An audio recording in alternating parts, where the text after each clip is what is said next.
Hello, and welcome back to another evening together.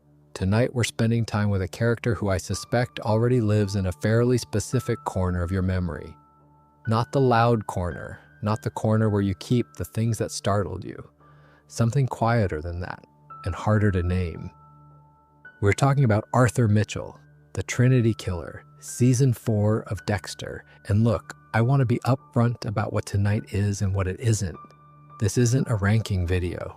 We're not going to sit here with a scoreboard and debate whether Trinity beats the ice truck killer or whether the Doomsday arc had its moments. I don't really want to do that. What I want to do is something a bit more specific, which is to just sit with this character for a while, to think about what actually makes him terrifying, not in the jump scare way, not even in the dramatic television way. In the particular, uncomfortable, keeps you up a bit if you're not careful way. Because I've rewatched Season 4 more times than is probably sensible, and every time I come back to it, I find something I hadn't quite noticed before. A small detail in the way Lithgow holds himself in a scene, a line reading this doing three things at once, a moment in the Mitchell family home that the more you think about it, the more quietly awful it becomes. And I find that genuinely interesting. That's what this channel's for, I think. Not outrage, not nostalgia, just a close look at something worth looking at closely. So tonight we'll move through Arthur's story in a fairly unhurried way. We'll start with how the show built him as a concept long before we saw his face properly. Then we'll look at the mechanics of what he does and why he does it. Then the people around him, the family, the daughter, most people forget about. The strange relationship with Dexter that runs through the middle of the season like a thread you can't quite pull out. And then the ending, which we'll get to when we get to it. If you enjoy this sort of thing and you haven't subscribed yet, there's a button for that somewhere in the vicinity of your screen. It genuinely helps. But for now, get comfortable. Let's talk about Arthur Mitchell. To understand what Trinity is, I think it helps to understand what came before him. Because Dexter had already given us some genuinely brilliant villains by the time Season 4 arrived. And none of them quite prepared us for Arthur Mitchell, which is interesting because on the surface he doesn't look more terrifying than some of the others. He looks less terrifying, if anything. Take the ice truck killer, Brian M.O.E. Zer. Season 1, the bloodless crime scenes, the dismembered bodies arranged almost artfully, the taunting of Dexter with clues calibrated specifically to his psychology. Brian was terrifying in a particular way, a deeply personal way, because the threat he posed was fundamentally emotional. He was Dexter's brother. He was trying to pull Dexter back to something. The horror there was intimate and almost mythological. And Christian Camargo played him with this dreamy, unsettling quality that made the whole thing land properly. Then you have Lila in Season 2, a completely different kind of threat, chaotic, impulsive, the sort of person who burns a building down and feels nothing about it except a vague satisfaction. Lila was frightening in the way a spark near petrol is frightening. You could see exactly what she was capable of, and you knew she was capable of it right now, given half an excuse. And Miguel Prado in Season 3, Jimmy Smits doing something genuinely interesting with the idea of the idealist who discovers he enjoys the darkness. That season doesn't always get the credit it deserves. Miguel was frightening because he was clever and he was close, and he'd found a way to make Dexter feel understood, which turned out to be its own kind of weapon. With all of those villains, though, you can see the seams, you can trace the shape of them. Brian is the shadow of Dexter's trauma externalized. Leela is unchecked impulse. Miguel is corruption in real time. They're terrifying in legible ways. You can point at what they are and say, that's the thing. Arthur Mitchell is harder to point at. And I think that difficulty, that slight resistance to easy categorization, is where his specific terror lives. He isn't a shadow or a force of nature or a corruption. He's something closer to a system, a self-sustaining, decades-long system that has been running so quietly and so efficiently that the FBI spent 30 years debating whether he even existed. That's where we start. The first thing you notice about how Dexter builds the Trinity killer is that it takes its time. Arthur Mitchell doesn't turn up in the Season 4 premiere as a fully formed threat. He arrives first as a theory, an obsession, a ghost that one retired FBI agent has been chasing across 30 years and as many cities. Frank Lundy comes back to Miami in the opening episodes of Season 4, and I always feel a slight pang when he appears, knowing what's coming. Keith Carradine plays him with this particular quality of quiet certainty, a man who has given up a lot in pursuit of one thing, and who has made his peace with that bargain without entirely liking it. He tells Dexter early on that he spent decades at the FBI chasing one serial killer, one he called the Trinity killer, because the murder pattern came in threes. A woman bled out in a bathtub, a woman forced to jump from a building, a man beaten to death. 4 murders, then nothing, then the same sequence in a different city. Year after year, for what Lundy estimated to be about 30 years. Lundy had only proved to himself that Trinity existed as one killer, but he died before he could conclusively identify who Trinity was. The FBI, the actual Federal Bureau of Investigation with all of its resources, looked at Lundy's evidence and essentially said, "We don't accept this as proof of one killer." The crimes were too spread out, too different in method to seem connected if you weren't looking for the pattern. Lundy had devoted decades of his professional life to chasing a killer that had eluded even his own institution. There's something in that specific failure that the show uses very cleverly, because it means that when Dexter first hears about Trinity, what he's hearing about is not a confirmed threat or an active case. He's hearing about a legend, a creature in the margins of legitimate law enforcement. And Dexter, who is himself a creature in the margins, is naturally interested. What Lundy believes about Trinity, and this matters, is that he is a loner. Fundamentally, constitutionally alone.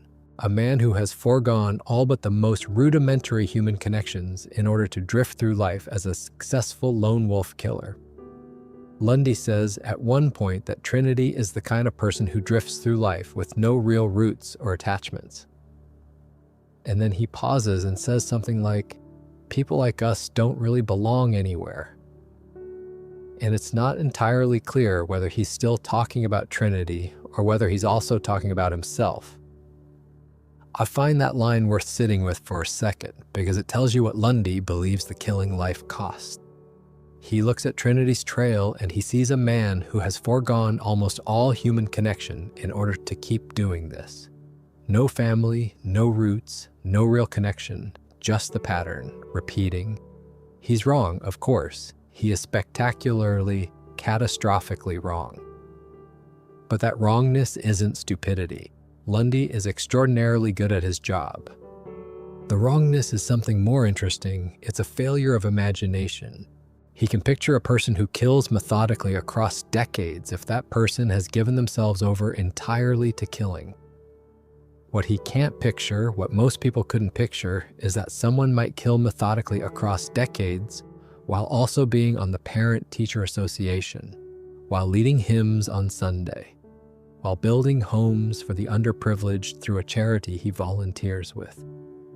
And there's something about the crime scenes themselves that I find genuinely haunting even before we know what they mean. Masuka tells Dexter that at each murder scene, investigators find a trace of the same cremation ash. Human remains, specifically from the same individual. The ash shows up consistently at most of Trinity's murder scenes.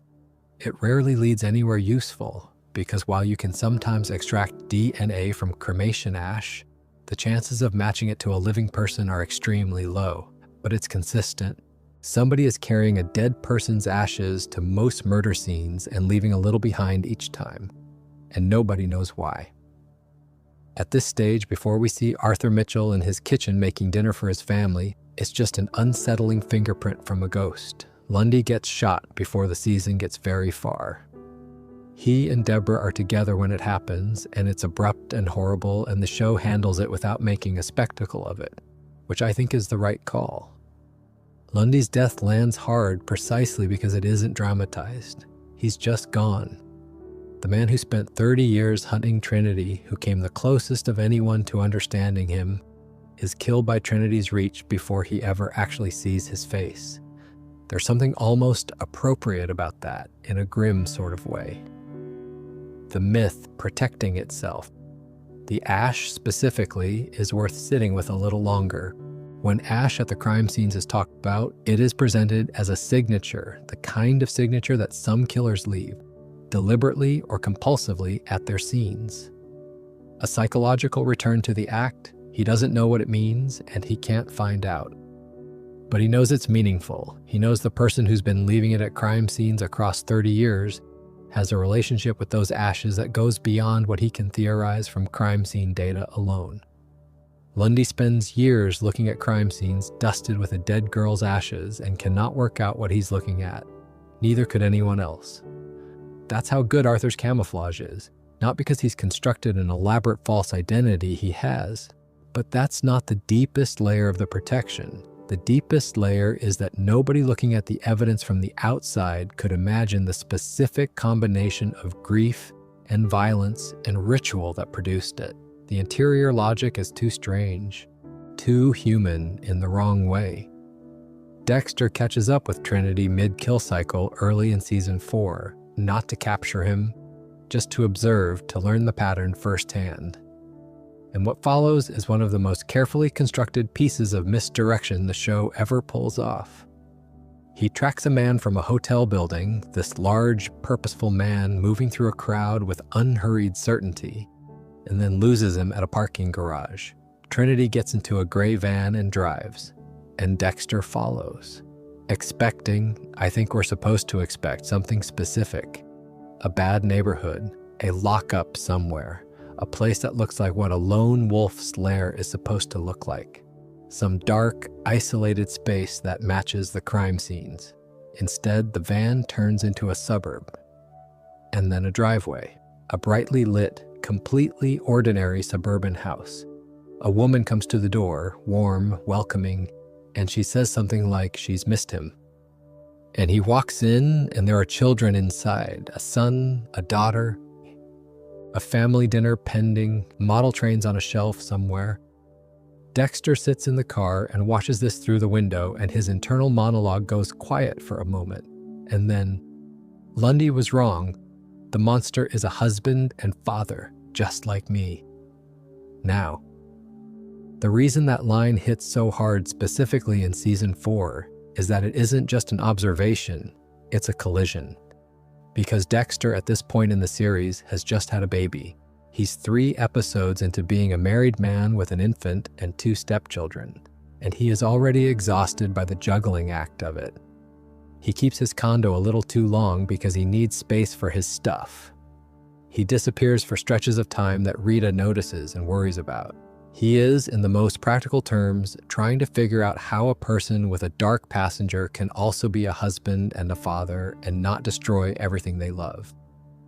And then he finds Arthur Mitchell, and in that moment, sitting outside a perfectly ordinary house in a perfectly ordinary suburb, Arthur looks like an answer. He looks like proof that it can be done, that you can be both things, that the dark passenger and the family life can coexist for 30+ years without the whole structure collapsing. This is Dexter's fatal miscalculation, and the show knows it. The season is essentially a long, detailed, painful demonstration that the thing Dexter thought he was looking at was not what he was looking at. But in episode 1, episode 2, watching through a car window at a house with warm lights, it looks like hope. What I find so interesting about this narrative choice is the risk of it. The show could have had Dexter decide immediately that Trinity needs to die. That would be the efficient choice, the safer storytelling choice. Instead, the writers give Dexter a reason to delay. A genuine, character-consistent reason. He isn't lazy. He isn't careless. He thinks he has something to learn from this man.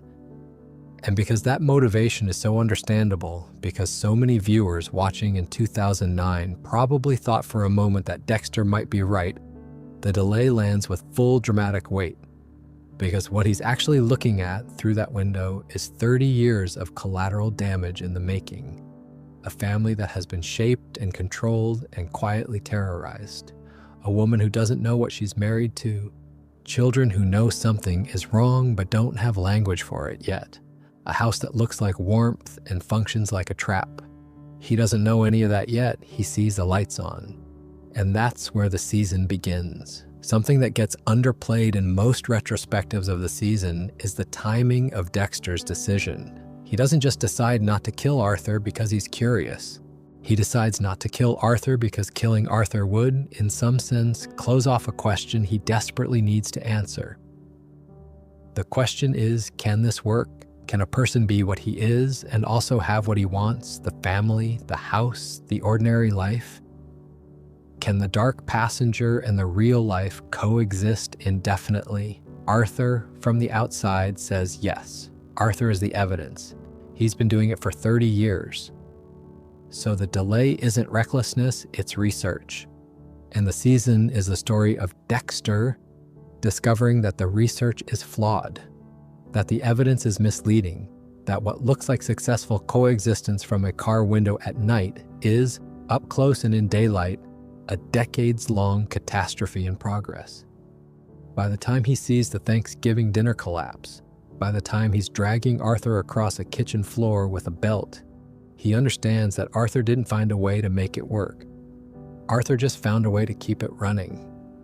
Those are different things. Dexter is eventually going to learn that they're different things for him too, though it will take several more seasons to work that out fully. Now let's talk about what Arthur actually does. It's the pattern that FBI agent Frank Lundy spent decades trying to prove. Because once you understand it fully, once you see all four parts of it and understand where each one comes from, it changes how you watch everything else in the season. Lundy called him the Trinity killer because he could only confirm 3 recurring murders. A woman bled out in a bathtub, a woman forced to jump from a height, a man beaten to death with a blunt object, usually a framing hammer. 3 distinct methods, 4 distinct victim profiles, repeating year after year across 30 years and dozens of cities. The 4th kill took longer to surface, and it's the one that changes how the whole cycle reads. Before each bathtub murder, a young boy goes missing, a boy around 10 years old. These disappearances were never classified as homicides, which is why Lundy missed them. Missing children get filed differently. They don't end up in the same category of crime that brings a bathtub victim and a jumper and a bludgeoning together into a pattern. So for years, the boy was invisible, part of the cycle but outside the frame. Dexter figures it out in the back half of the season. He's searching for a missing boy named Scott Smith, and he realizes that every previous kill cycle began the same way. 5 days before the bathtub murder, a 10-year-old boy would disappear.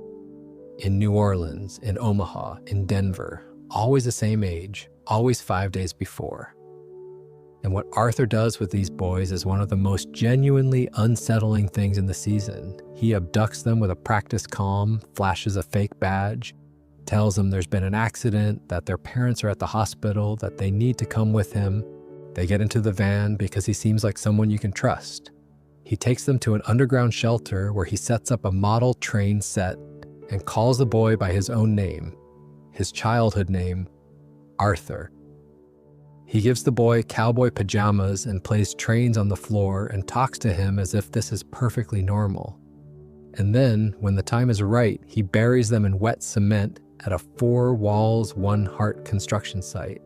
He calls it preserving their innocence.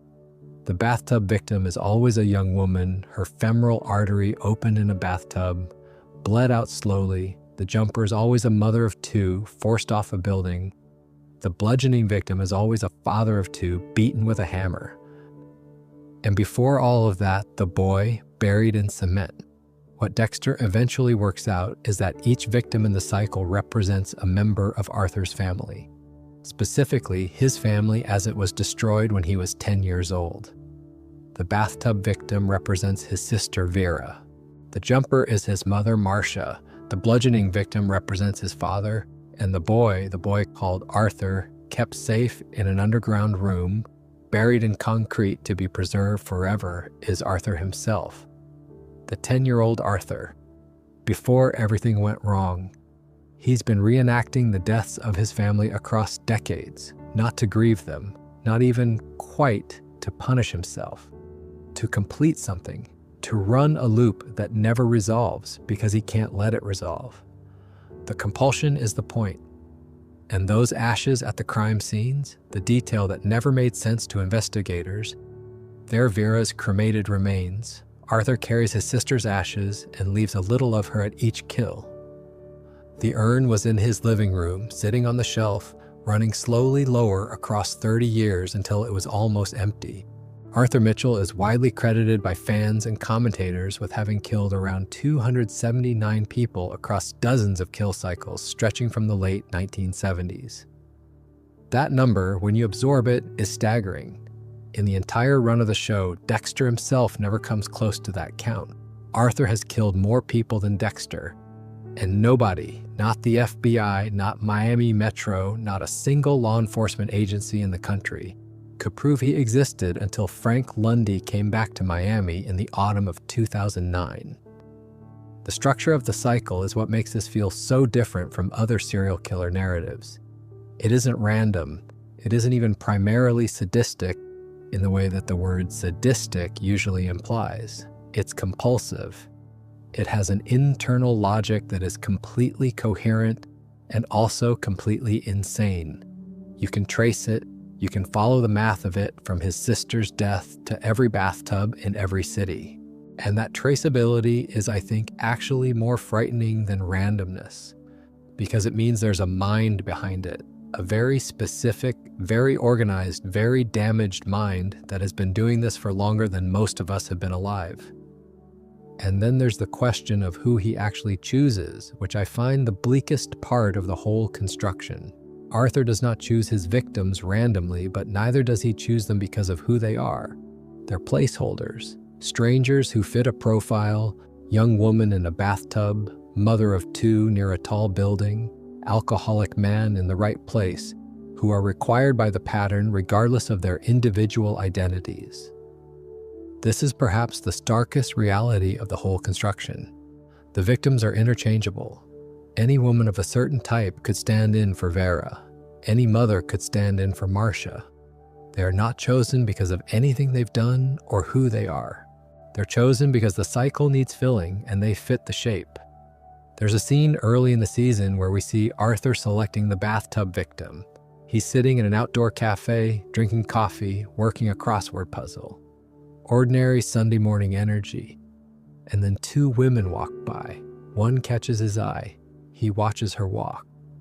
And then he sets down his coffee and follows. That's all it takes. She happened to walk past. She fit the profile. The cycle was starting again, and she was in the wrong place at the right moment. What the show does in showing us this, very briefly, without drama, just a man watching a stranger walk past, is confirm that the selection process has no moral dimension whatsoever. It's as impersonal as a machine looking for compatible parts. Arthur Mitchell is not an agent of personal vendetta. He doesn't hate these women. He probably doesn't think of them much at all. They're required. They're there. The cycle starts. And that impersonality is, in its own way, more frightening than hatred. Hatred is at least comprehensible. It has a subject and an object and a reason. What Arthur does has none of those things on the victim's end. They simply encounter the cycle at the wrong moment. That's it. That's the entire explanation. There's an episode mid-season where Arthur makes a trip to Tampa, ostensibly for a Four Walls build, and Dexter follows him. And what happens there is, I think, the emotional center of the whole season, the scene that everything else orbits. Arthur drives to a residential street and parks outside a modest house that now belongs to a Korean family. He knocks urgently, explains himself. This is the house where he grew up, and then, ignoring the family's confusion and protests, he bounds up the stairs. Dexter, curiosity overriding everything, follows. Arthur's in the upstairs hallway, standing very still directly across from a closed bathroom door. He looks terrified, like a man standing outside something he can't approach and can't walk away from. And then he talks. For the first time in his life, apparently, he tells the story to another person. He tells Kyle Butler what happened when he was 10 years old. He'd been watching his older sister, Vera, in the shower. He was standing in the doorway, and she saw his reflection in the mirror, and the shock of it startled her. She slipped. She fell through the glass shower door. The glass severed her femoral artery, the same artery that appears in every bathtub murder, across every city, across 30 years, and she bled to death on the bathroom floor before the ambulance arrived. Arthur was 10. He watched. Dexter, listening to this, goes very quiet inside. Born in blood, he thinks, both of us. Because Dexter was 3 years old when he watched his mother murdered in a shipping container. Blood was the first thing. Blood has always been the thing. And here is Arthur Mitchell, who watched his sister bleed to death when he was a child, and who has been bleeding women out in bathtubs ever since. The parallel is exact. The structure of it is identical. What happened after Vera died is what turned the accident into the system. Arthur's parents blamed him. His mother, Marcia, never recovered from the grief. She became depressed and she jumped to her death from a bridge. That left Arthur alone with his father, Henry, who had always had a drinking problem and who made it considerably worse after his wife's death. Henry became abusive. He called Arthur a pervert. He accused him of causing all of it. 4 years after Marcia's death, Henry was beaten to death in an alleyway near his favorite bar. Arthur's role in that was never confirmed. It doesn't need to be. Arthur tells all of this to Dexter in a hallway in his childhood home, looking across at a bathroom door he cannot open. And what's remarkable about the scene, and what I think Lithgow does brilliantly here, is that Arthur seems genuinely relieved to be saying it, like a pressure that's been building for decades, finding the smallest possible outlet. He says he's never told anyone this before. He asks Dexter if he feels better after hearing it. Dexter says nothing. There's a detail about that Tampa scene that I find worth dwelling on a little longer. Why does Arthur tell the story at all, and why to this particular person? Kyle Butler is, by any reasonable measure, a near stranger. They've known each other for a few weeks. They've done some church activities and a couple of charity builds together. Why does Arthur take this person to his childhood home and stand in that hallway and talk? I think the answer has two parts. One is practical.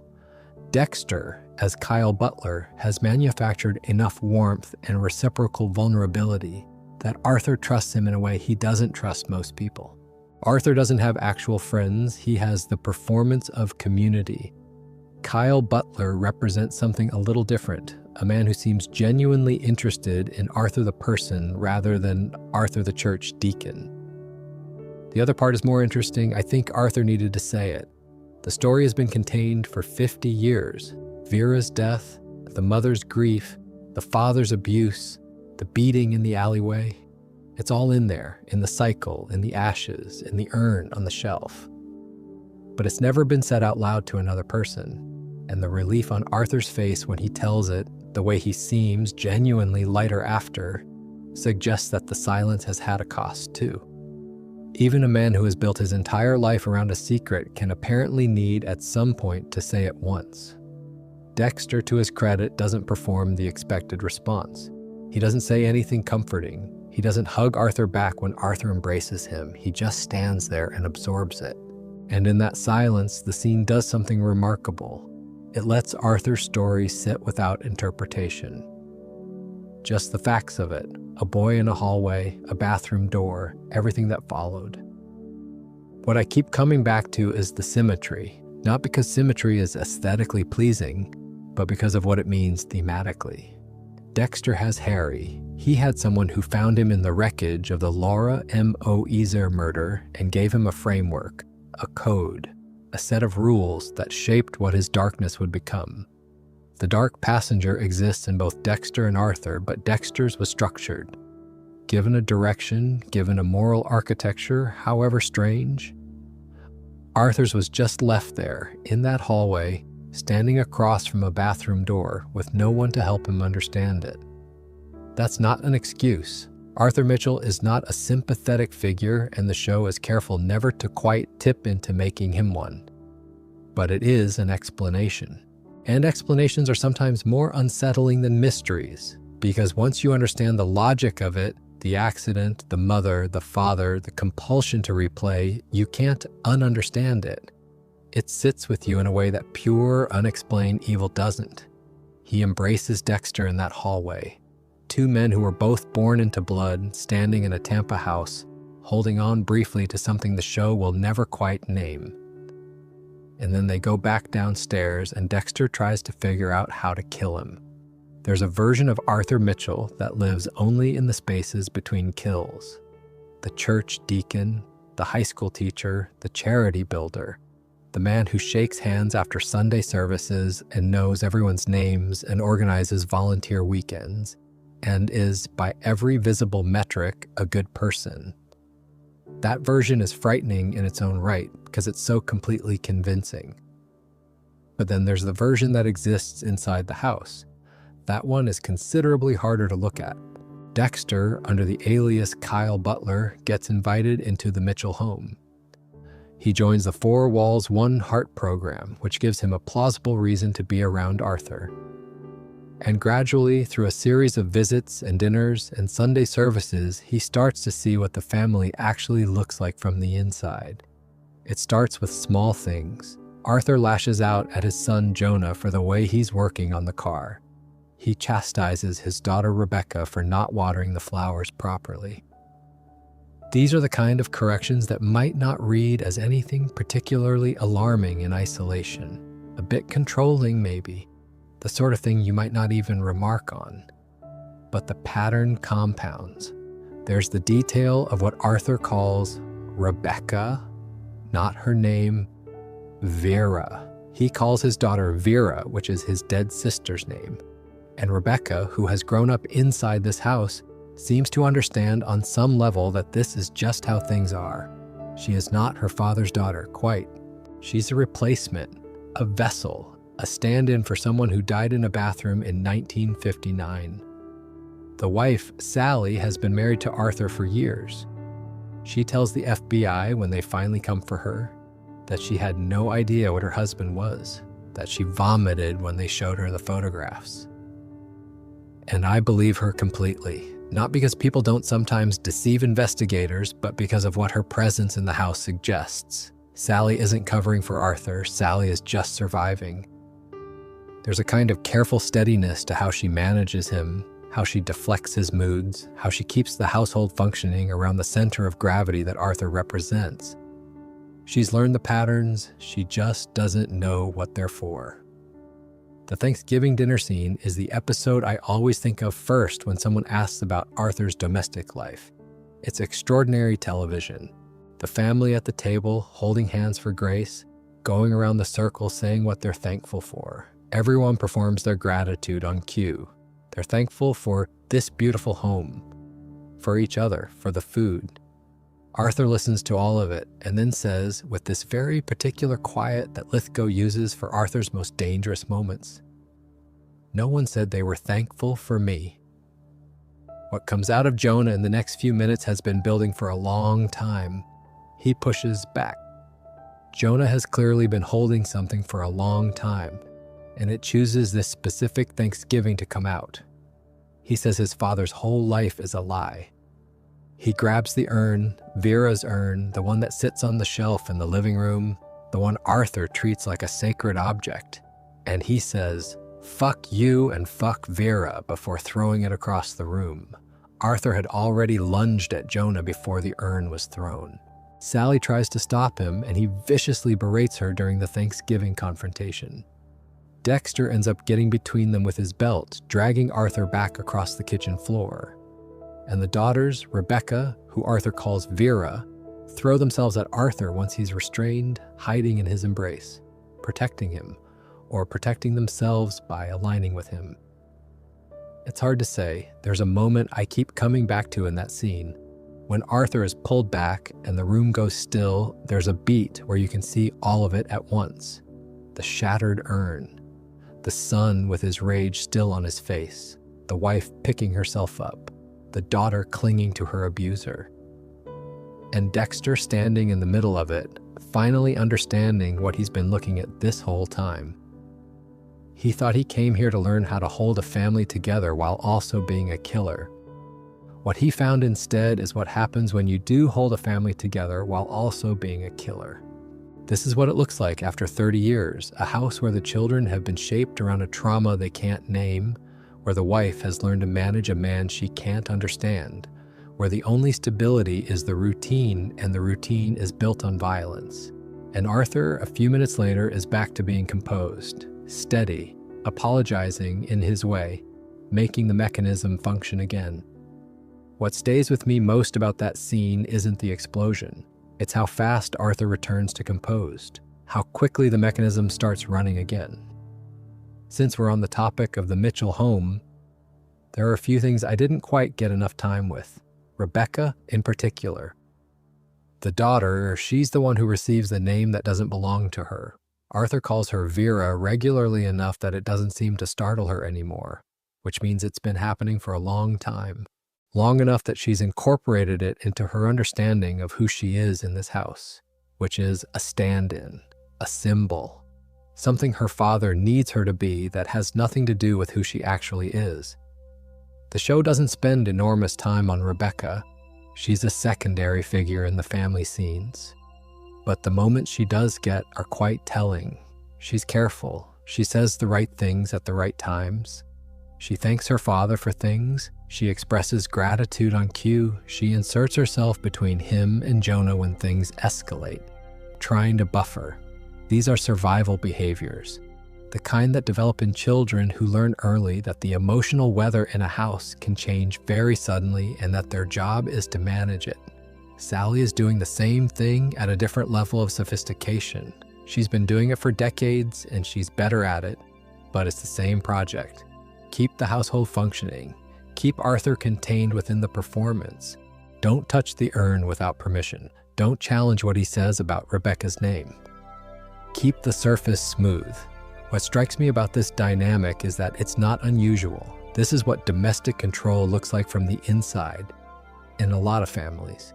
The controlled volatility, the way everyone adjusts their behavior to the most unpredictable person in the room, the way the children learn to read mood before it announces itself. Arthur Mitchell is extraordinary in the specific ways he's violent, but the family dynamic he's created is utterly ordinary, which is again part of what makes him so specifically chilling. The house, from the outside, has all the markers of a happy family. Plaques on the wall, from 4 walls, 1 heart. Family photos, a dinner table, a routine. Arthur brings home tools from the builds and hangs them carefully in the garage. He goes to church. He attends school events. The community sees a devoted husband and father and can produce no evidence to the contrary because the contrary happens inside where no one can see. There's a version of the season where Dexter kills Arthur Mitchell in the 2nd episode, and the story is a fairly straightforward procedural about hunting a serial killer. That version would probably have been fine television. It would not have been a landmark. And what makes season 4 what it is, what makes it linger the way it does, is the choice to let Dexter pursue something other than the kill for a significant portion of the season. Under the alias Kyle Butler, he joins Arthur's church. He signs up for 4 walls, 1 heart builds. He engineers small moments of closeness. And what he's looking for, with genuine earnestness, is whatever Arthur knows about holding a family together. The early Kyle Butler scenes have a strange quality that I find hard to describe. There's a warmth to them that doesn't feel entirely performed on either side. Arthur gives Kyle tools, a bag of equipment from the build, because I thought you should have your own tools. And it's a genuine act of generosity from a man who is also a monster. Arthur talks about his marriage, his family, what it took to make it work. He talks about learning to jump in with both feet. He tells Kyle that his family saved him. And Dexter goes home and uses those exact words in couples therapy. Verbatim. He says, "Jump in with both feet," as if it's something he thought of himself. And Rita's face softens and the therapist nods, and for a moment it actually works. The marriage improves slightly. Dexter becomes a marginally more present husband, at least temporarily, on the strength of advice from a man he's planning to murder. There's also the question of the urn. Dexter nosing around Arthur's living room while Arthur gets the first aid kit for a manufactured cut, finds a funeral urn sitting on the shelf. He lifts the lid, just testing, just seeing, and Arthur comes back into the room and pins him to the wall, forearm across his throat. "Don't touch my sister." Then catches himself, releases Dexter, apologizes, explains that it's his sister's ashes, that she died when he was young, that it was very painful. Dexter, who now understands considerably more than Arthur thinks, says, "I understand, I've lost people too." And then there's the scalding shower scene, which I keep coming back to. We see Arthur, after each bathtub murder in his kill cycle, standing in a shower with the water so hot it looks like it should be burning him. He's grimacing, the steam is thick, he just stands there. It's his self-punishment ritual, or his reset ritual, or both, probably. The show doesn't explain it. It just shows it and trusts you to understand that this is a man who has developed a fairly extensive relationship with his own suffering. The Kyle Butler friendship starts to curdle at the Thanksgiving table, as we've already talked about. After that dinner, after dragging Arthur across the kitchen floor, after watching the daughters cling to their abuser, Dexter drives home punching the steering wheel. He says to himself quite directly that he's nothing like Arthur, that Arthur uses his family as human shields, that Rita was a cover at first, but now she's much more than that. And then he puts his wedding ring back on, which he'd taken off for the build. I think about what that gesture means. It's not triumphant, it's not reassuring. It's Dexter trying to draw a distinction between himself and Arthur, and the distinction is real, but it's also uncomfortable. Because the thing he's asserting, that Rita is real to him now, that the family is real, is exactly the thing his continued delay in killing Arthur is putting at risk. Every day he doesn't act is another day Arthur has the information he's been quietly gathering about Kyle Butler. And Arthur's gathering it. That's the thing Dexter doesn't quite see until it's too late. But talking a bit about what the Kyle Butler chapters actually give the season, they give Arthur a psychology that most villain arcs don't bother with. By the time we reach the finale, we know Arthur Mitchell not just as a monster, but as a person. A deeply damaged, dangerous, irredeemable person, but a person nonetheless. We've sat at his table. We've heard him describe his childhood. We've watched him give a bag of tools to a stranger out of genuine warmth. That knowledge and the horror of what he does aren't separate from each other. They're part of the same thing. There's another dimension of the Kyle Butler period that I want to spend a moment on, which is what it costs Dexter in terms of his family. Because the delay in killing Arthur doesn't just have external consequences, the most famous of which is the ending. It has smaller, ongoing costs that the season tracks quite carefully. Every day Dexter spends following Arthur, attending Four Walls Builds in the Field, participating in Sunday services at Sacred Fellowship Church, is a day that he's not at home. Not with Rita, not with Harrison, who is a 3-month-old baby with the specific demands of infants. Not with Aster and Cody, who are navigating their own adjustments to this blended family. Rita notices his absences. She asks questions he can't answer honestly. The marriage strains in ways that are almost funny, given that the man causing the strain is theoretically going to teach Dexter how to be a better husband. The therapy subplot in the middle of the season is the sharpest expression of this. Dexter and Rita in a therapist's office, Dexter deploying Arthur's advice verbatim, the therapist treating it as a breakthrough. Rita being moved by the things her husband is saying, and Dexter trying to maintain eye contact and appear genuine while internally processing the fact that these words came from a man he intends to murder. It's the show at its most mordantly funny, but it's also doing something more pointed. Dexter is improving his marriage with stolen emotional tools. He can't produce the real thing, can't be vulnerable in the way that the therapy context requires. So he borrows Arthur's version of vulnerability and hopes it fits. It fits temporarily. It does genuinely help. which is the uncomfortable part. Arthur Mitchell's advice about marriage is actually useful. He was right that jumping in with both feet is what it takes. He was right that the family had to be real, not cover. He was just spectacularly, catastrophically wrong in his own application of those insights over 30 years of evidence. There's a subplot running through season 4 that a lot of people forget when they talk about it afterwards, or reduced to a single detail. Quinn's girlfriend turned out to be Trinity's daughter, and move on, which is understandable because the Christine Hill arc doesn't have the visual spectacle of the kill cycle or the psychological weight of the Kyle Butler friendship. But I think it might be the most emotionally gutting thread in the whole season if you follow it carefully. Christine Hill arrives as a crime reporter. She's covering the vacation murders, which are the B plot of the season's early episodes, and she ends up in a relationship with Joey Quinn. She's smart, sharp, a bit guarded. Quinn is smitten. It seems for a while like straightforward romantic subplot material. Then you start noticing things, the postcards. Quinn sees them in Christine's apartment, a small collection of postcards from different cities. When he eventually examines them more carefully, the postmarks align with dates that Miami Metro's Trinity investigation is tracking. A postcard from Denver, a postcard from Atlanta, from cities where women have been found bled out in bathtubs. Christine has been keeping tabs on her father while he carries out his kills in Miami. Not just geographically, she's been covering up his crimes, or trying to. She's been using her relationship with Quinn as a source, feeding herself information about how close the investigation is getting. And when Lundy got too close, when he was in Miami and moving in the right direction, Christine took matters into her own hands. She shot Lundy. She left him dying in a parking lot. She also shot Deborah, who was with him, though she left Deborah alive. Possibly by accident, possibly not.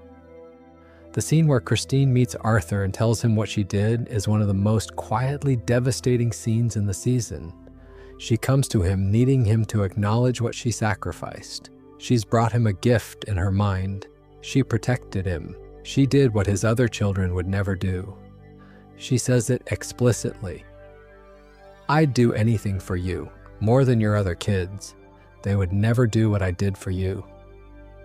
Arthur listens. He turns away. Then he puts on what I can only describe as the loving father face, not the real face, the performed one, and turns back to her. He says she's always been special to him. He kisses her on the forehead. He hugs her.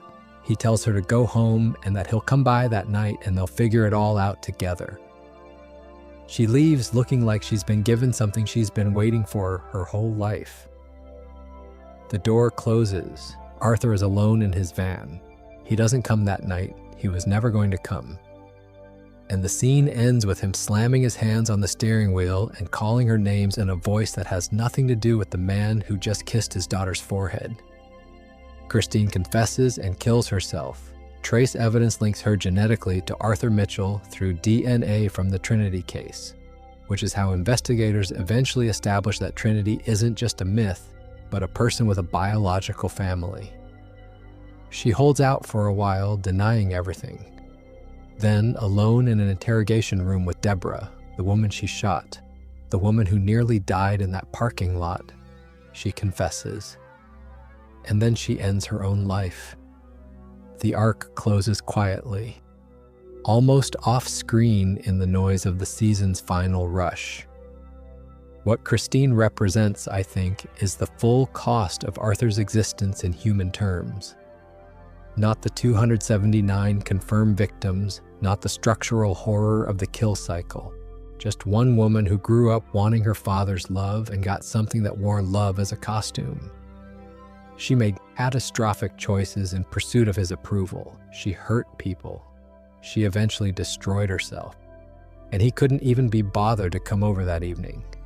That's the specific texture of what Arthur Mitchell does to the people who get close to him.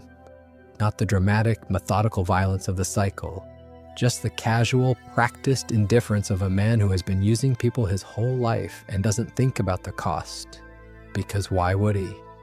The urn runs empty late in the season. That's where this one starts, and it asks the audience to feel something complicated about a man who has killed hundreds of people. It does it very quietly, without telegraphing that it's doing it.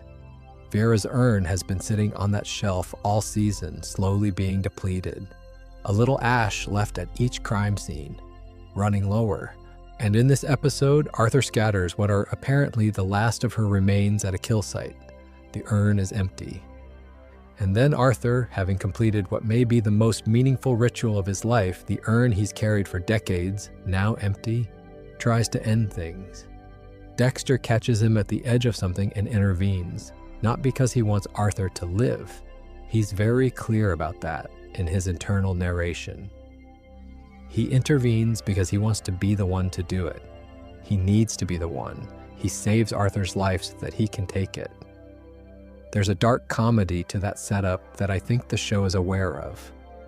Dexter as lifeguard, Dexter, who has been trying to capture this man for most of the season, suddenly needing him to stay alive. The absurdity of it is a deliberate choice, and yet the absurdity doesn't undercut the scene's emotional register, which is genuinely strange. Because Arthur, in that moment, standing at the edge, the urn empty, 30 years of compulsion behind him, and apparently no idea what comes next, is a man without a purpose. The cycle is what he is. The cycle is what he's been for as long as he can remember. What happens to a person when the thing that defines them runs out? Apparently this. Apparently a deserted location and a last view of something. There are scenes of Arthur alone in the hotel rooms earlier in the season that I think of as the emotional tissue that makes this scene possible. He sets up a small table with 2 glasses, one of whiskey, one of water. He places a framed photograph of Vera next to the glasses. He pushes the whiskey towards an empty chair. He picks up the water, clinks the glasses together, and says, "Drink up." He's having a drink with his dead sister. It's his private ritual, separate from the kill cycle. Just a man talking to someone who isn't there. There's no scene in the entire series that makes Arthur Mitchell feel more like a real person than those hotel room moments. Not because they're sympathetic quite, but because they're specific in the way that real grief is specific. Real grief is strange and private, and built around small, repeated rituals that don't mean anything to anyone else. Arthur Mitchell talks to his dead sister in hotel rooms. He carries her ashes across decades of murders. He calls his daughter by her name. The near-suicide scene is where all of that accumulated grief surfaces briefly in something legible. And then Dexter grabs him and the season moves toward its ending. And there's also something to be said for what this particular scene does structurally, which is to create a specific problem for Dexter. He needs Arthur alive long enough to kill him properly, the ritual, the blood slide, the specificity of his ritual kill rather than an anonymous death. So Dexter finds himself in the position of keeping alive a man he wants to kill against the man's apparent wishes for reasons he can't explain to anyone. This is, when you state it plainly, quite absurd. And the show is aware of its absurdity. Dexter narrates it with a kind of wry exasperation. He didn't come out here for this. He came out here with M99 and an intention. Instead, he's performing an involuntary rescue. It's the season in miniature, Dexter perpetually arriving slightly wrong for the moment, perpetually managing the consequences of having given Arthur too much time. The emotional texture of the scene, though, sits underneath the absurdity. Arthur doesn't struggle against Dexter's intervention. He doesn't argue. He just seems tired, depleted. The urn is empty, and he doesn't know what comes next, and there's a man pulling him back from the edge, and he goes without resistance. That passivity is interesting. You'd expect resistance. Instead, you get something that looks almost like relief, as if being caught is, in some buried part of him, what he wanted. What I find interesting about including this scene in any honest accounting of who Arthur Mitchell is, it doesn't make him sympathetic. Not quite, but there's something in it that sits differently than the rest of the season. He's a person in so much pain that he's been transmitting it outward for 30 years. and even he doesn't seem to entirely understand why he can't stop. There's a scene near the end of season 4 that I've thought about more than almost any other scene in the series. It's quiet, as the best scenes in this show tend to be. Nothing explodes, no one gets injected with M99. It's just two men walking toward each other across a room. Arthur, having been tipped off that the name Kyle Butler doesn't match any Miami Metro employee records, decides to investigate. He goes to the station. This part I find genuinely fascinating as a piece of character writing. He doesn't send someone, he doesn't make a phone call. He walks in personally to a building full of homicide detectives and takes a look around. The mechanics of it are elegant in their specificity. He lifts a visitor's pass from an elderly woman's purse cheerfully as he passes her in the lobby. Security sees a visitor's badge and waves him through. He wanders through the department as if he's mildly curious about the decor. He finds a room with the Trinity whiteboards, the investigation into his own murders, the photos of his victims, the timeline of his kill cycles spanning decades. He surveys it with a kind of detached interest. He notices that the department's current prime suspect is a man named Stan Beaudry, who is not Arthur Mitchell, which is useful to know. "Why, Mr. Beaudry, you've done me a kindness," he says to no one. And then, as he moves through the main office area, he passes a trophy case. And in the trophy case is a team photo labeled Miami Metro Homicide Bowling Team. And in the photo is Dexter Morgan. Dexter, in his lab, sees Arthur through the glass at almost the same moment. They notice each other, and then they both start walking toward each other across the office floor. No sudden movements, no panic. Just two men who've been circling each other all season, finally in the same room, walking steadily to the middle of it. Arthur looks down at Dexter's badge. He reads the name. He looks up. "Hello, Dexter Morgan." What that scene does, what I think is so precisely calibrated about it, is that it rebalances everything. Up until this moment, the dynamic of season 4 has been roughly Dexter is the hunter, Arthur is the prey. Dexter keeps making choices that delay the kill because he's distracted or because he thinks he has more time. Arthur is an obstacle to be overcome, a problem to be solved. And then Arthur Mitchell walks into Miami Metro Homicide. He lifts a visitor's pass from the stranger. He tours the murder board of his own crimes. He finds Dexter's face in a bowling team photo. And then he walks across an office and says Dexter's actual name. He has been gathering information the whole season. For much of the time, Dexter has been infiltrating his life as Kyle Butler. Arthur has been quietly building a case of his own. He's not passive. He's not a prey animal waiting to be found. He's operating on the same logic that Dexter operates on, with the same patience and the same methodical attention. He just wasn't showing it. What follows in the hallway is almost calm. Arthur tells Dexter to back off.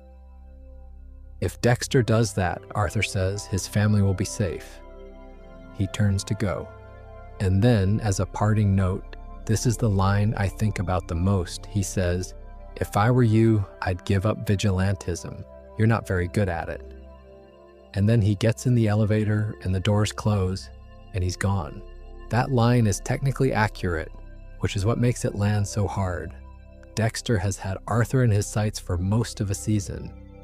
He's had him on the table, he's passed on the kill repeatedly for various reasons, some understandable and some just not good enough. Arthur knows this. Arthur has been watching too. And his parting assessment of Dexter's performance is, "You're not very good at this," from a man who has been doing it for 30 years without being caught. The chase that follows is the last act of the season, and it's compressed and urgent in a way that contrasts with the slow burn of everything before it. But it begins here, in a hallway, with two men who have now fully seen each other. No aliases, no borrowed identities, just Dexter Morgan and Arthur Mitchell at last, with nothing in between them. Let me talk about the casting because I think it's worth spending some time here. Not in a behind-the-scenes trivia way, but because understanding what Lithgow brought to this role and what the producers were asking him to do changes how you watch every scene he's in. John Lithgow, when Showtime announced him for Season 4 in May of 2009, was primarily associated in most people's minds with two things: a string of serious stage and film work in the 1980s, and then the long run of Third Rock from the Sun in the 90s, the comedy series where he played a wide-eyed alien struggling to understand human behavior. He'd done villains before, Eric Quallen in Cliffhanger, a fairly enjoyable, over-the-top action film. Antagonist, but nothing that asked him to sustain a performance of this complexity across 12 episodes. Nothing that gave him this many layers to manage simultaneously at this level of psychological specificity. In an interview he gave around the time of the season, Lithgow described what excited him about the part in terms that are, I think, the best possible summary of why it works. He said that his previous villain roles had been one-dimensional in a single film, with no room for gradual revelation, and that what Arthur gave him was the opposite: 12 episodes, each one showing a little more, the character becoming comprehensible in stages. He also said something that I keep coming back to. He said the most fascinating thing about Arthur Mitchell was that he's an evil man who does not want to be evil. In that sense, he's sort of a mirror image of Dexter, just a much, much more extreme case. That framing, an evil man who does not want to be evil, is precisely the thing that's most difficult to play convincingly. Because it's not reluctant villainy in the conventional television sense, where a character has some conscience that flickers occasionally. Arthur doesn't have that kind of visible conflict. What he has is something more internal, more suppressed, more exhausted. He's been doing this for 30 years. The compulsion runs deeper than any individual choice he might make about it. He's not choosing to be evil in any moment you can point at. He just keeps doing what he does in the way a tide goes in and out without asking itself whether it wants to. And Lithgow communicates all of that without ever quite saying it out loud. It lives in the way he holds himself between scenes of violence, completely still, composed, the posture of a man who has learned to contain things. It lives in the scalding shower, which is perhaps the scene I'd show someone if they asked what this performance is actually doing. Arthur standing in water that's clearly far too hot, grimacing, just enduring it. The self-punishment ritual, the way he resets. Lithgow plays it with no dramatic emphasis at all. He's not performing suffering. He's just there, in the water, the way Arthur has probably been in the water 1,000 times before, in 100 different hotel bathrooms across 30 years of cities. There's a real-world parallel worth naming, one we'll come back to properly at the end, that the New Yorker's Emily Nussbaum invoked when she reviewed the season, and called Arthur so creepy I'm still not over it. She noted that the show was drawing on a very specific archetype, the church-going community figure who is, privately, something the community around him would never recognize. And it's Lithgow who makes that archetype feel genuinely plausible rather than fictional, rather than a cartoon villain hiding behind a Sunday smile. There are two registers he has to maintain simultaneously across the entire season, and I don't think the show could have survived an actor who couldn't hold both.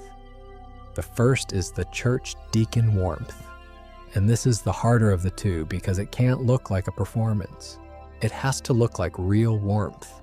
When Arthur shakes hands after Sunday services, when he gives tools to Kyle Butler, when he organizes the Four Walls builds, he has to seem genuinely good. Lithgow achieves this by playing those scenes completely straight, without the actor winking at the camera, without any undercurrent of menace designed to make the audience feel clever for seeing through the disguise. You believe the warmth because Lithgow commits to it entirely. The second register is what lives underneath, the controlled anger that surfaces at Thanksgiving, the forearm across Dexter's throat when the urn is touched, the specific quality of stillness when Arthur's about to do something violent, not a theatrical stillness, just the cessation of social performance, the mask relaxing into what's under it. Lithgow plays this register with economy. He does very little, which means the moments when it surfaces feel all the more alarming for the contrast.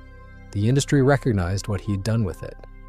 At the 2010 Emmy Awards, Lithgow won Outstanding Guest Actor in a Drama Series, note, Guest Actor, which is the category Trinity qualified for in Dexter's 12-episode fourth season, even though he did not appear in every episode.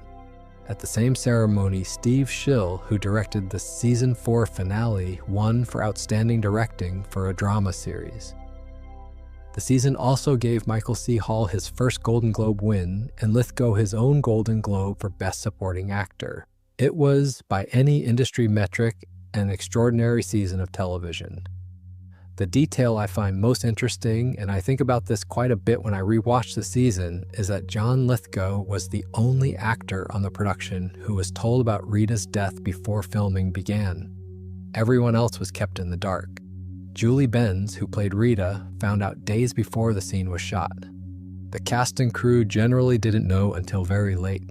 But Lithgow knew from the beginning, which means every scene he plays with Arthur's warmth, every moment of the Kyle Butler friendship, every conversation in the Four Walls van, every Sunday service. He's playing all of it with knowledge of what the final scene of the season is. He knows what Arthur's going to do before Dexter leaves him on the country road.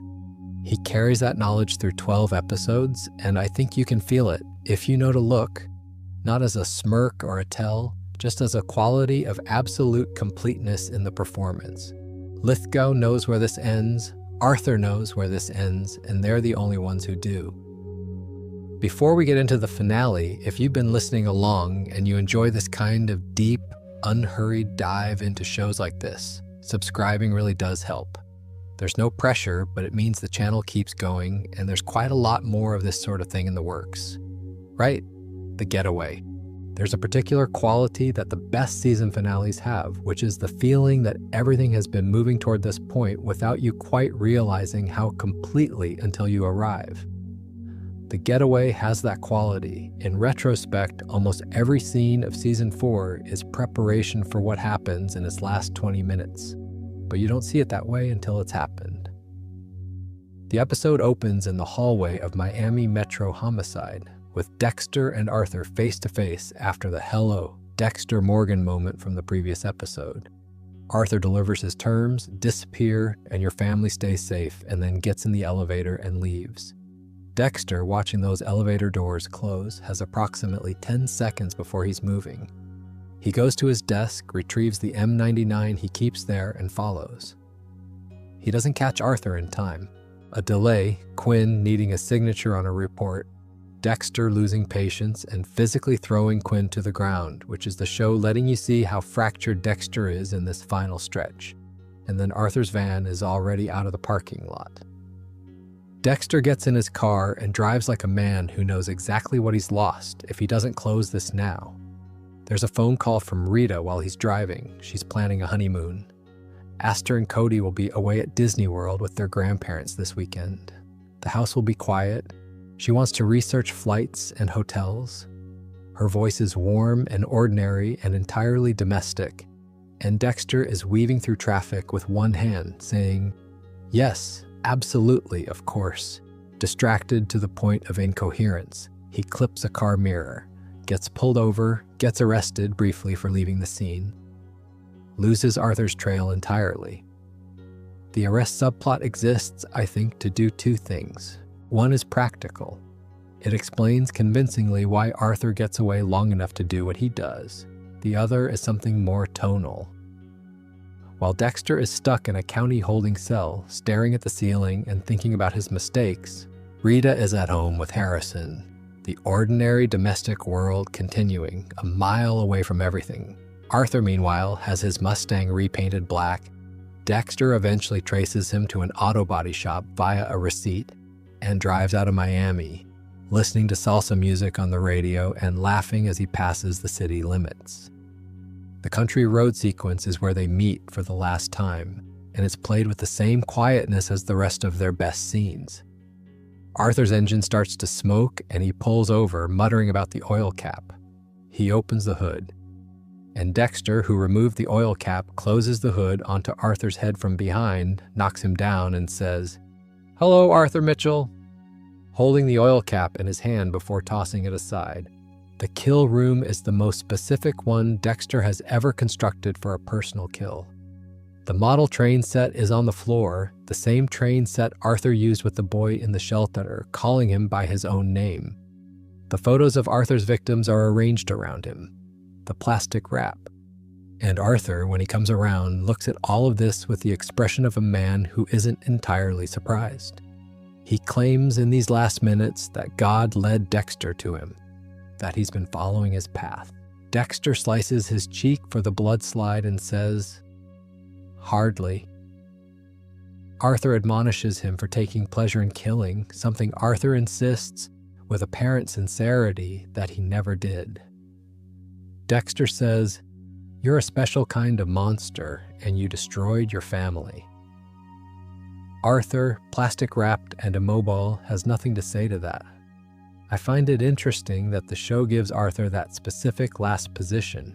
He's not defiant, he's not screaming, he's not confessing or begging. He's making a theological claim that this is all part of a plan, and then getting annoyed that Dexter enjoys it.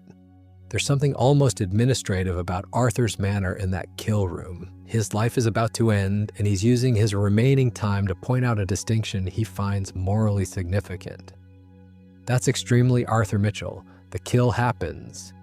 Dexter collects the blood slide. He walks back to his car, and his phone has a voicemail.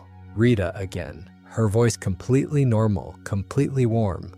She's already researching honeymoon flights. She mentions that she loves him. She says she can't wait for the weekend. Dexter listens to this on the way home. The episode is in its final minutes, and then he turns onto a street, and there's something slightly wrong with the front of the house. A light in a strange place. The door slightly ajar. He pushes it open. The floor inside is red. He follows the red into the bathroom, and there is Rita in the bathtub, bled out, a wound at her femoral artery. The same wound, the same position, the same method, exactly as Arthur has staged it dozens of times.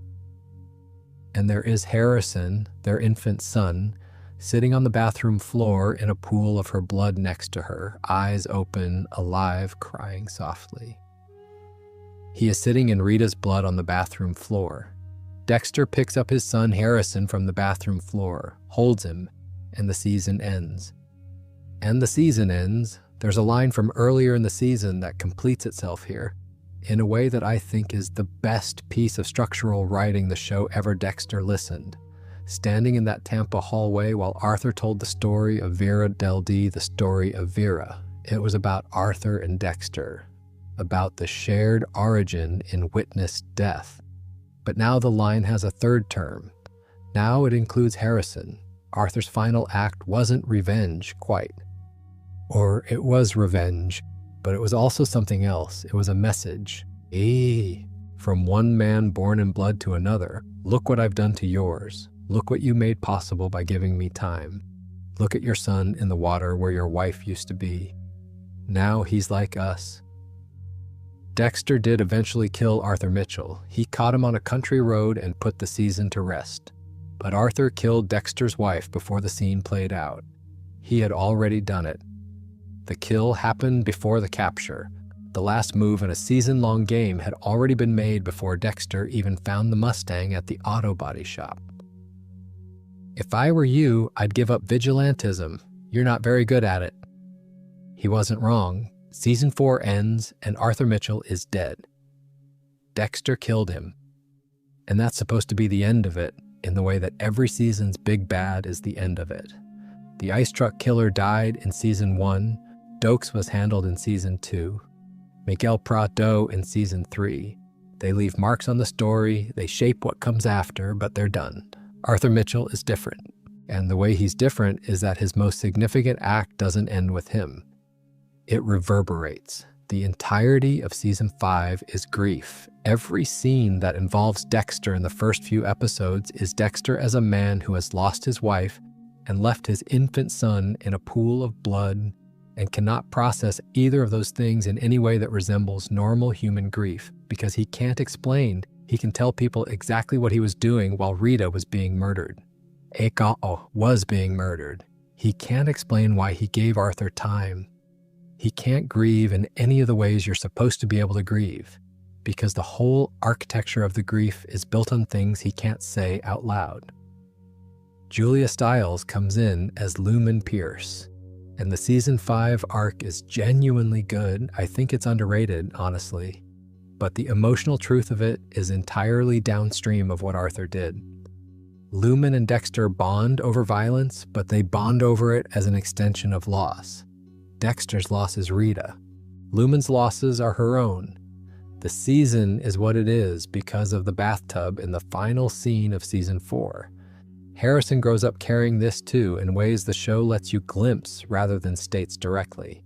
He's an infant when Rita dies, so he won't have conscious memory of it. But the show returns to the Harrison thread in Dexter, New Blood, years later, and finds a young man who has grown up knowing the shape of what happened without knowing all the details. He has the trauma in him. Not because he remembers it, but because it's the origin story. His mother Rita was murdered while he was sitting in a pool of blood on the bathroom floor. There's also the Quinn thread that runs through the back half of season 4 and into season 5, which is a direct consequence of Arthur's decision to walk into Miami Metro, into Miami Metro.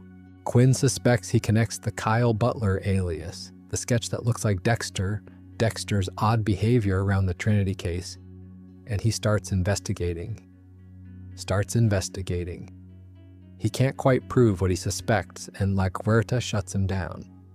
But the suspicion lingers, and the reason it has any material to work with at all is that Arthur Mitchell came to Dexter's workplace and looked him up in a bowling team photo. So Arthur's intelligence, the active, patient information gathering we talked about earlier, creates problems for Dexter that outlast Arthur's life. The ripples from that one break-in shape the next season and a half of Dexter's professional vulnerability. And then there's the larger legacy question, which is what Arthur Mitchell means for the franchise as a whole. Dexter. New Blood features him briefly, a photograph, a flash of connection to season 4's events, as part of the show's effort to re-establish what Dexter's story actually is, what it cost, where it started going wrong. Dexter. Resurrection, which premiered in 2025, features Arthur as a hallucination. Dexter is on a hospital bed, somewhere between alive and not quite, and Arthur Mitchell is sitting beside him talking. Serial killer to serial killer. Dexter accuses Arthur of being responsible for turning Harrison into a killer. Arthur counters that Dexter did that himself. The argument goes unresolved. And it should go unresolved, I think, because the question of what made Harrison is genuinely unanswerable. Is it the bathtub? Is it genetics? Is it the childhood he had after the bathtub with a father who kept disappearing? Is it Arthur, or is it Dexter, or is it the compounding of one into the other? The show is smart enough to leave that question open.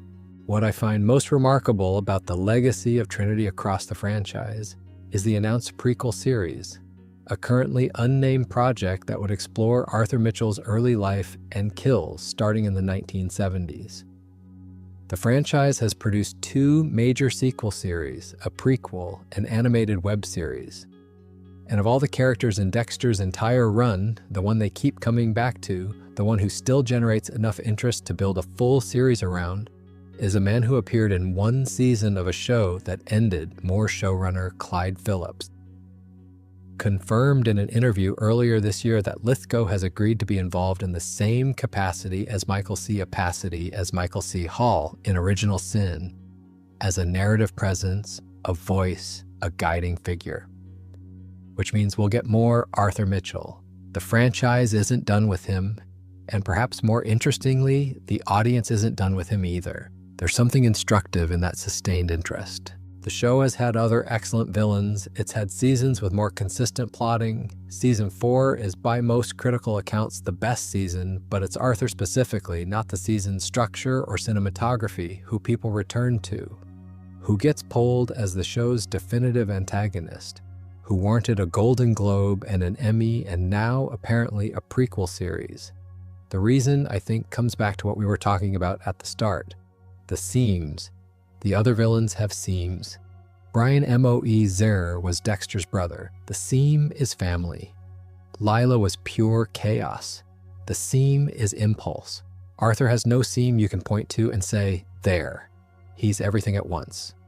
The church deacon, the family man, the killer, the grieving brother, the exhausted compulsive, the strategic intelligence who walks into a police department and reads his own murder board. He's a system, and the system is complete. And that completeness is what the franchise can't let go of. I keep thinking about that room in Dexter. Resurrection, where serial killer memorabilia is on display. The kind of morbid collection that happens in fiction and unfortunately in reality. Arthur Mitchell's name is on those shelves alongside the most notorious killers in American criminal history. Gacy, Dahmer, Bundy, Manson, the fictional Brian M.O.E. Zare, and notably Dexter himself. Arthur Mitchell, the fictional character played by John Lithgow, has been placed in the cultural imagination alongside real monsters as the franchise's entry in that canon. That placement tells you something about what the character achieved, both within the fiction and in terms of audience response. He's not positioned as a regional threat or a one-season problem. He's the show's definitive monster, the one who gets to stand next to the names that mean something. There's something almost uncomfortable about how well the show succeeded here.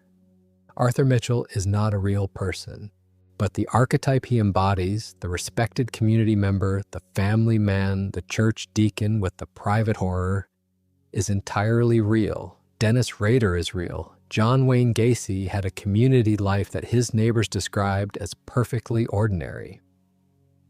The fiction works because the archetype is accurate, and the archetype is accurate because these things happen. Here's an honest question, and I ask it with genuine affection for the show.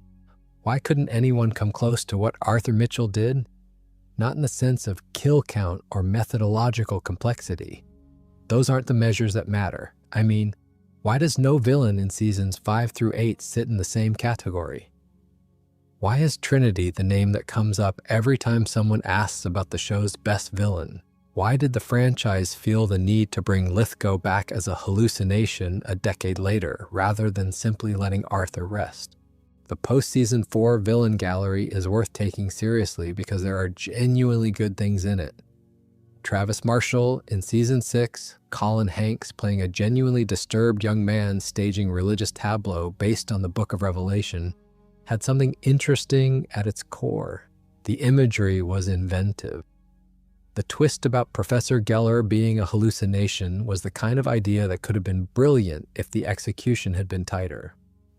Edward James Olmos brought enormous gravity to a role that probably deserved more airtime. But Travis Marshall never felt like Dexter's equal. He felt like a problem Dexter was solving. And there's a difference between a villain who is a problem to be solved and a villain who is a genuine adversary. Arthur Mitchell was never a problem to be solved. He was someone who could look at Dexter across a room and see him clearly. He could walk into Miami Metro, unsolicited, and read the murder board of his own crimes with mild amusement. He had been doing this for longer than Dexter had been alive. He was better at it in certain respects. He got to say, "You're not very good at it," because it was accurate. Isaac Sear Coe in season 7 is the closest the show came to replicating that dynamic. And it's the reason I think season 7 is more underrated than it gets credit for. Ray Stevenson is an excellent actor, and Isaac has the quality of a genuine intelligence. Someone who thinks, who adapts, who reads Dexter accurately and finds him interesting for the right reasons. There's a scene where Dexter and Isaac have a drink together and essentially acknowledge each other as what they are. It's one of the best scenes in the later seasons. But Isaac's story ends without the structural devastation of Arthur's. He and Dexter wreak the season also moves on to Hannah Moo Kay, while Isaac Sear Coe's story is still unfolding. Dudstedt on to Hannah Moo Kay. Oliver Saxon, the brain surgeon in season 8, I'll be gentle here because the final season has enough critics, is mostly a plot mechanism. He exists to create circumstances. He isn't a character in the way Arthur is a character, by which I mean he doesn't have an inner life that the show takes seriously as something interesting in its own right. What I think the later seasons lost, and it's connected to the showrunner changes in ways that are fairly well documented, was the willingness to let the villain win, or more precisely, the structural willingness to let the villain do something irreversible, something that the hero cannot fix. Arthur Mitchell won. Let's be clear about that. He got what Arthur Mitchell completed many kill cycles before and during season 4 of Dexter. Leaded his kill cycle, he set Harrison in the blood, Harrison in the water. He walked Dexter to the edge of something that cannot be undone. Dexter killed Arthur, yes, but the season's last image is it's Harrison sitting in a pool of his mother Rita's blood on the bathroom floor while Dexter looks on. Throom full of blood, Arthur's final move landed, and it will keep landing for the rest of the series, and into 2 sequel series, and presumably into whatever the prequel series turns out to be. Most villain arcs in prestige television are designed so that the hero resolves the threat. The villain is defeated, the season ends, the equilibrium is restored at a slightly different configuration. Arthur doesn't work that way. Arthur is a structure that Dexter can only manage to insert himself into for long enough to kill him, and even doing that on schedule, he's too late. The job gets done and it doesn't help. There's a critical dimension to this too. Clyde Phillips ran Dexter through its first 4 seasons and then left. And the trajectory of the show after his departure is one of the better documented examples in contemporary television of what happens when a show's creative center shifts. The seasons Phillips oversaw had a tonal consistency, a willingness to go to genuinely dark places and stay there, to refuse comfortable resolutions, to make Dexter's competence unreliable in ways that created genuine stakes. The later seasons lost that willingness in increments. They became more episodic, more procedural, more inclined to let Dexter be reliably excellent rather than sometimes catastrophically wrong. Arthur Mitchell required a Dexter who could be catastrophically wrong. The whole season is the consequence of Dexter choosing, for understandable reasons, to wait. And the show commits to that choice. It doesn't walk it back. It doesn't give Dexter a second chance. It lets him arrive home too late with a blood slide in his pocket and a voicemail on his phone, and stand in a bathroom with what he's let happen. The franchise can keep finding new villains, and some of them will be excellent. But there's one more thing worth sitting with here which doesn't get said often enough. The villains who followed Arthur were all, to varying degrees, defined in relation to him. The show knew what it had built. Season 5 is about the aftermath. Season 6 is searching for a new version of the same depth. Season 7 gets closest with Isaac, and even there, the show's most interesting move is having Dexter and Isaac acknowledge each other as something like peers, a dynamic borrowed from the Arthur relationship and played in a more compressed time frame. What Season 4 built was not just a great villain, but a great villain relationship. The thing that makes Arthur Mitchell live in the memory is not Arthur alone, but Arthur and Dexter, the mirror, the delay, the fatal decision to wait. The recognition that the man he wanted to learn from was a warning, not a teacher. You need both of them for it to work. And that's what the show was never quite able to replicate, not just a compelling antagonist, but a relationship between antagonist and protagonist that illuminates something true about both of them. But what they're replacing is something that took a very particular alignment of actor, showrunner, theme, and structural willingness to create. Arthur Mitchell needed John Lithgow. He needed Clyde Phillips. He needed a Season 4 Dexter who was trying to build something and willing to compromise in order to learn. He needed the 12 episodes that Showtime gave him. He needed specifically to win. And that's a resource that can only be spent once. You can't give the audience that ending twice. The second time, they'd see it coming. The first time, it was genuinely unthinkable. Rita dies, Harrison sits in the water, and the show proves that it will follow its own logic to its worst possible conclusion. That proof changed what the show was. Everything after season 4 exists in relation to that moment, that fact, that decision. And no subsequent villain can unknow it. Now, a few things before we wrap up entirely. I want to note, because I think it's worth acknowledging directly, that season 4 is also the last season that Clyde Phillips ran. He'd been showrunner from the beginning, the person who established the show's tone and its specific moral architecture, and The Getaway was his final episode. He came back years later for New Blood and the Revival era, and those are their own conversation. But the original run peaked at season 4 and then declined, and the timing is not coincidental. Phillips built something that required his specific sensibility to sustain, the willingness to make Dexter genuinely fail, the refusal to soften the consequences, the commitment to following the logic of the premise wherever it went, even when it went somewhere terrible. Arthur Mitchell needed that showrunner. He needed a room that would let the villain win. And I think that's a model for what great villain writing actually requires at the structural level. It's not just good casting, though the casting was extraordinary. It's a willingness to give the villain a genuine victory, something irreversible, something that changes the landscape of the story permanently. That's what separates Arthur from the others. He actually did something. He permanently did something. There's a specific kind of frightening that Arthur Mitchell is, and I've been circling it this whole evening, and I want to try to name it properly before we're done. He's not frightening because he's incomprehensible. He's frightening because he's comprehensible.